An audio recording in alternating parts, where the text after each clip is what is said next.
Zikiwa zimesalia siku 6 kuelekea dabi ya Kariakoo, tayari joto limeanza kupanda na wale waamuzi ambao watu walikuwa wanasema bwana watoke sehemu fulani, taarifa zilizopo tayari kuna waamuzi ambao wamekushwa pitishwa. Kinachosubiriwa ni taarifa rasmi ya kuja kuwathibitisha kwa ajili ya kuchezesha mchezo huo wenye nguvu na unaoteka hisia kubwa za mashabiki nchini Tanzania, lakini pia barani Afrika na hata duniani kote. Watu mbalimbali bwana siku zote wanakuwa wanaifuatilia dabi ya Kariakoo. Je, ni waamuzi ambao wanatoka nchi gani na ni kina nani ambao wanatajwa kwamba hawa ndio endapo mambo yataenda vizuri basi tutawashuhudia kwenye dabi ya Kariakoo? Majina yao tuko nayo na mataifa wanayotoka wote tuko nayo hapa ndani ya Data Sports. Langu jina ni Aloisi Sagara, niko na Florence Lenatus. Jumatatu tulivu ya siku ya leo tarehe 27 ya mwezi wa 4. Taarifa njema ambayo natamani kujuza hivi sasa inatoka Tanais. Ni mabingwa wa kutengeneza pool table zenye ubora mkubwa zaidi. Wanapatikana Mabibo Hostel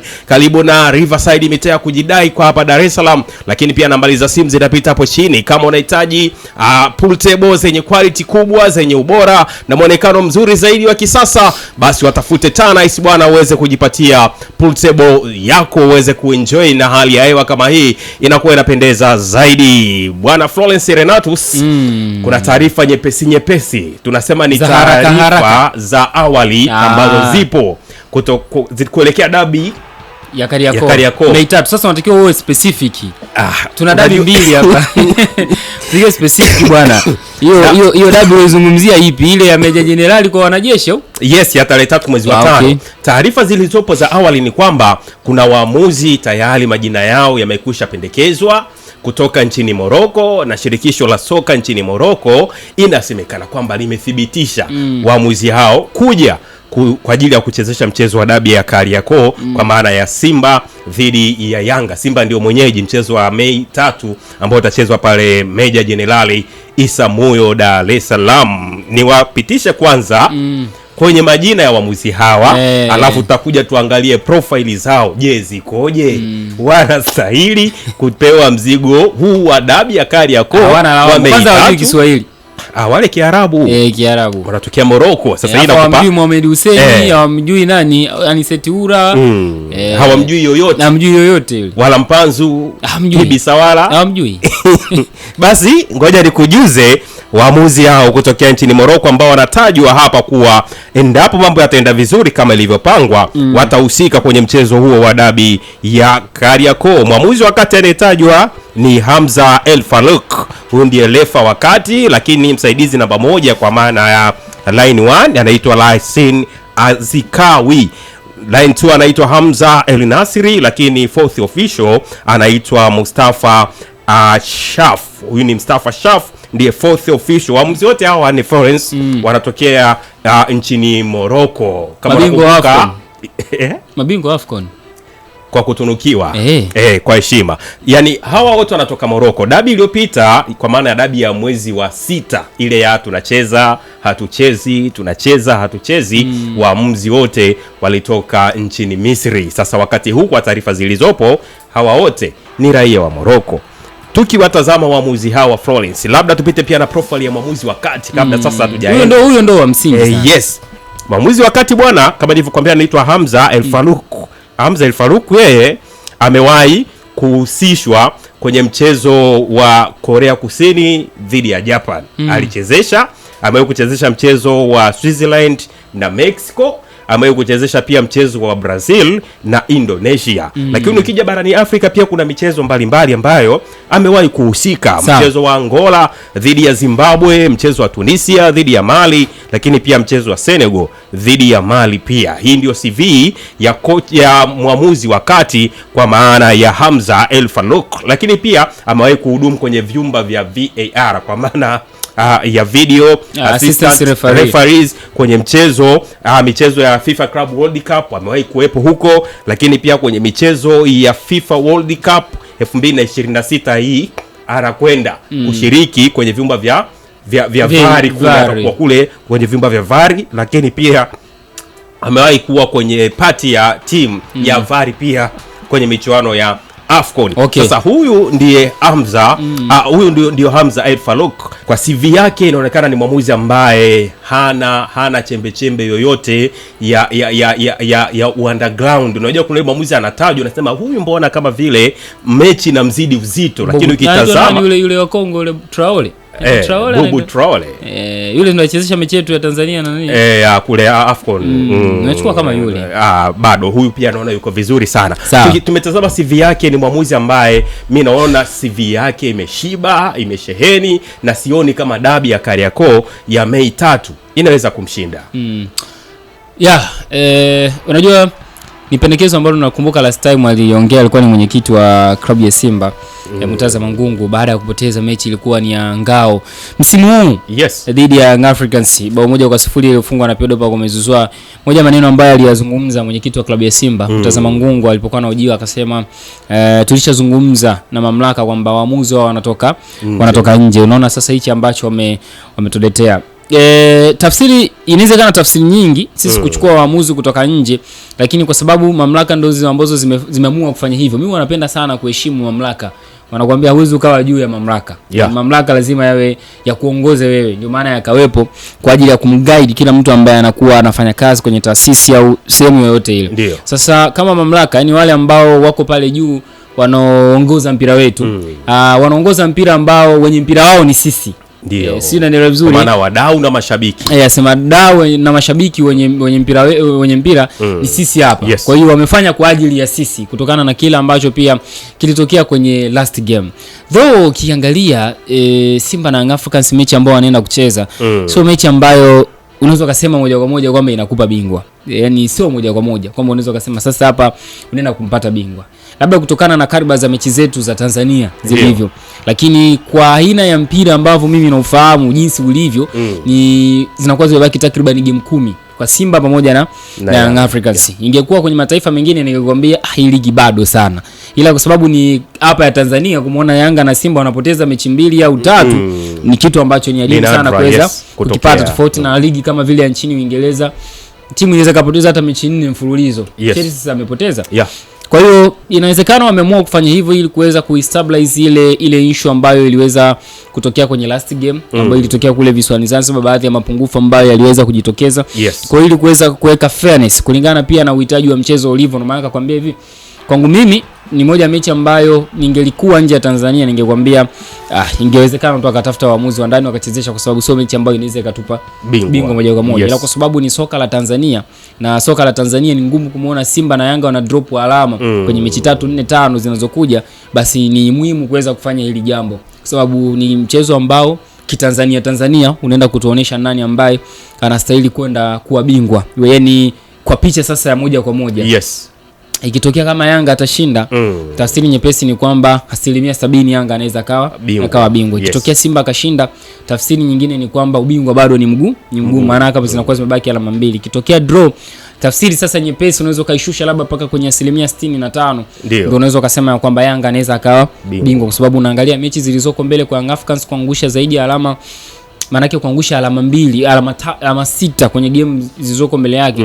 Labda unaweza expect game dhidi ya Azam FC, na yenyewe hatujui paka wataenda kucheza na Azam FC. Azam watakuwa hapo kwenye moment gani na Yanga nao pia watakuwa kwenye moment gani? Kwa hiyo ni mechi ambayo actually wamefanya kitu ambacho ni sahihi, na mimi ndio maana nakwambia naheshimu mamlaka, sababu wamefanya jambo ambalo linalenga kuwasaidia wale ambao wanaofuatilia mpira na wenye mpira wao, kwa maana sisi mashabiki. Ingekuwa ni ngumu kuchukua waamuzi tena ndani kulingana pia na yale ambayo yalitokea kwenye first round.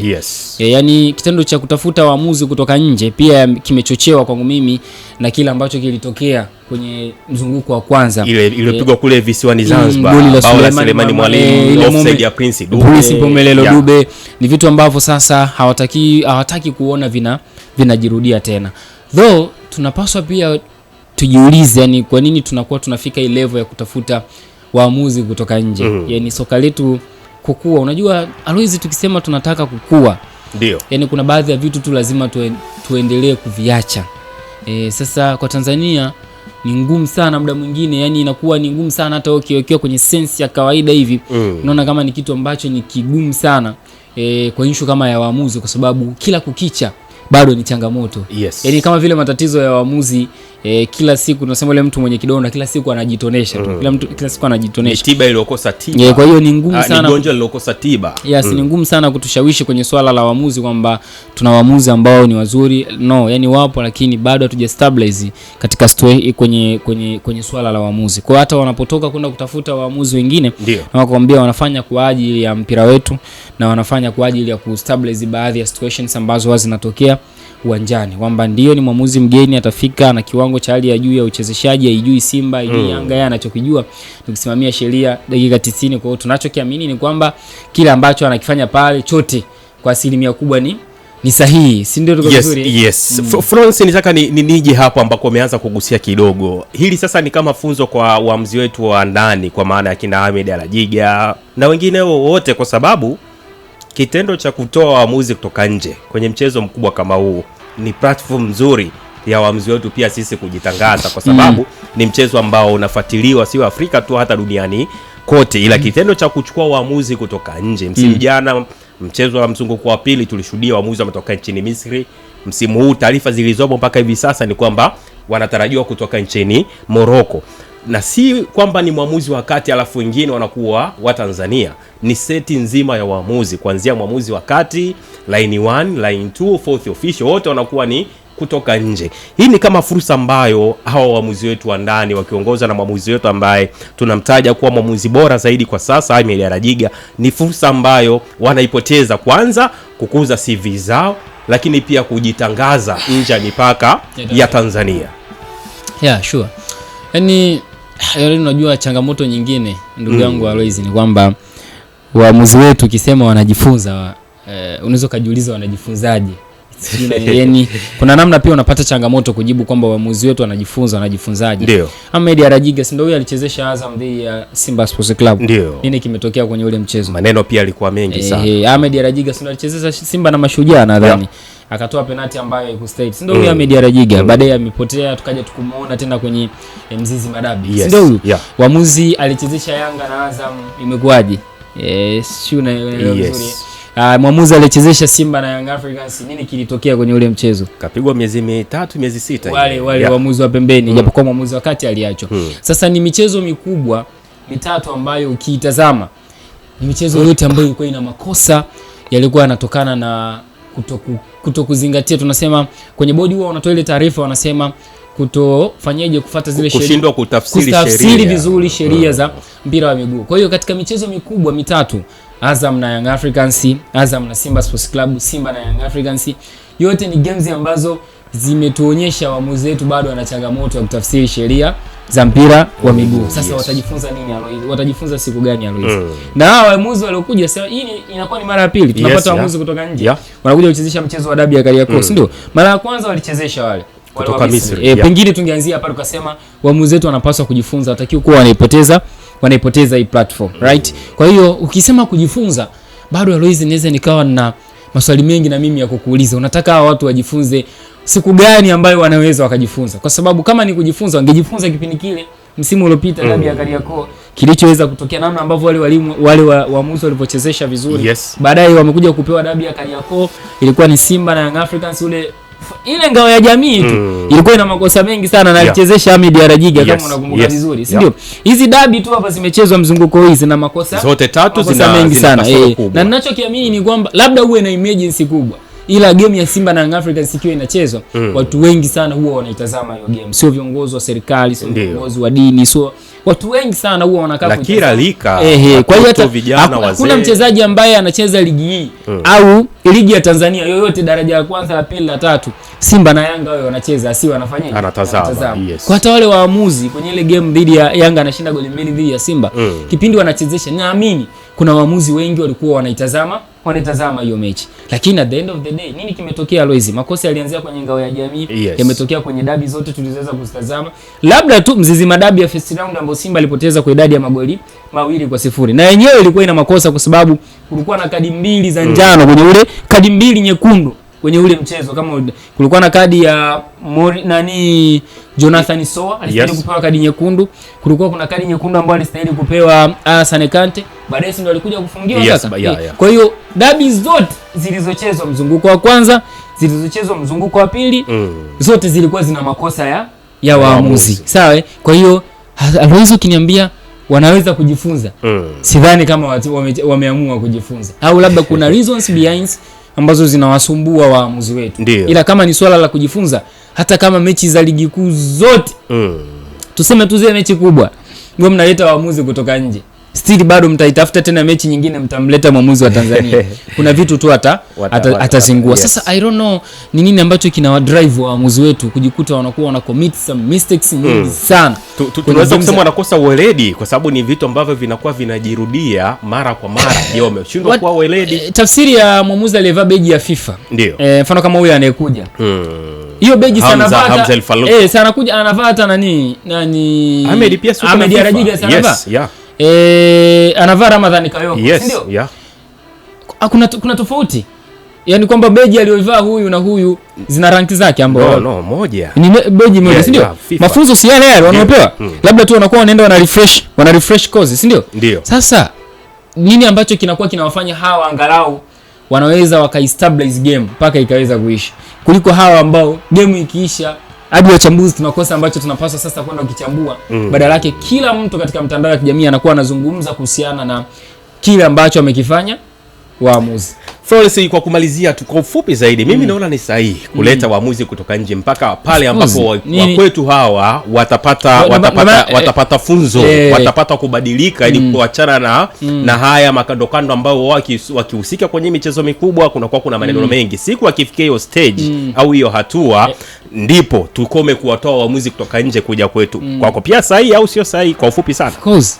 Always, yani ndio nimekupa tu mfano mwepesi.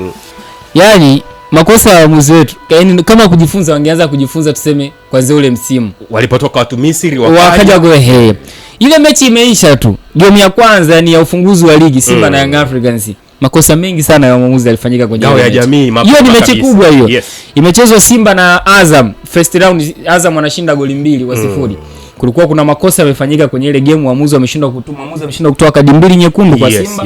Kwa Jonathan Soa dakika za mwisho pamoja na kwa Alassane Kante. Lakini pia hata alikuwa beki wa kiungo ilikuwa Midimao nadhani pia. Naye pia alikuwa anapaswa kuadhibiwa. Haya, imechezwa Yanga na Azam. Penalty ya Dube, mwamuzi ameshindwa kutafsiri. Sio alionywa, sio amefungiwa. Hiyo ni game kubwa hiyo. Yes. Imekuja kucheza Simba na Azam Complex Chamazi. Penalty alibasa Gay, mwamuzi ameshindwa kutafsiri. Ni mechi kubwa hiyo, sijui unaitazama. Imechezwa Simba na Young Africans. Mwamuzi ameshindwa kutafsiri goli la Sulemani Mwalimu, offside ya Prince pale Rudu ambao walisema movie ya Dube ambao walisema kwamba ni offside. Ni mechi kubwa pia hiyo. Yes. Kwa hiyo ni mechi zote kubwa tulizozitazama msimu huu toka ile ngao ya jamii na dabi zote. Ni dabi ambazo zina makosa mengi ya waamuzi. Kwa hiyo hata ishawishi kusema mechi kama hii iliyoko mbele ambayo inaenda kutupa picha ya halisi, picha ya kwamba nani anaweza kuwa bingwa, uchukue tena mwamuzi wa Tanzania umlete. At the end of the day naweza mkaendelea tu kupokea lawama ambazo mngeweza kuzisolve toka mwanzo. Kwa anakuja huyu mwingine ambaye sasa ngoja tuone atakavyoenda kuchezesha, si ndio? Haijui Simba, haijui Yanga. Yes. So wao wengine wangesema wamepewa pesa si na vitu gani, huyu haijui Simba, haijui Yanga. Na tunapoelekea itafika hatua yani dabi ya Simba na Young Africans, tutakuwa tunaamini kwamba hawa waamuzi wetu hawezi kuchezesha vizuri, tafute waamuzi kutoka nje. Huyo ni Florence Lenatus, ndivyo alivyomaliza hivyo, na anasema tunakuelekea tafikia hatua ya kusema kabisa michezo yetu hii ya dabi waamuzi wetu kutoka ndani hawawezi kuichezesha vizuri na tutoe waamuzi kutoka nje. Lakini nami natamani pia nikuulize swali hili, mtazamaji wa Data Sports, kwako wewe imekaaje hii taarifa hii, umeipokea vipi? Japo ni taarifa ya awali kabisa ambayo umeweza kutufikia hivi sasa kutokana na waamuzi ambao wameweza kutajwa kwamba mambo yakienda vizuri basi tutawashuhudia kwenye dabi ya Kariakoo. Kwako taarifa hii umepokea vipi? Uko tayari kwa ajili ya waamuzi hao kutoka nchini Morocco? Weka komenti yako hapo, sisi tutakuja tuipitie, tuitazame, tuone kile ambacho umeweza kukishauri hapo chini. Langu jina ni Alois Sagara, nilikuwa na Florence Lenatus, lakini nyuma kamera yuko Mr. Alpha akisaidizana kwa uzuri zaidi na Mr. Paco. Leo Paco bwana yuko anatoa maelekezo kwa kijana Alpha na anafanya kazi nzuri zaidi ya kutufanya sisi kuweza kuonekana vizuri zaidi. Tukutane tena wakati mwingine. Bye bye.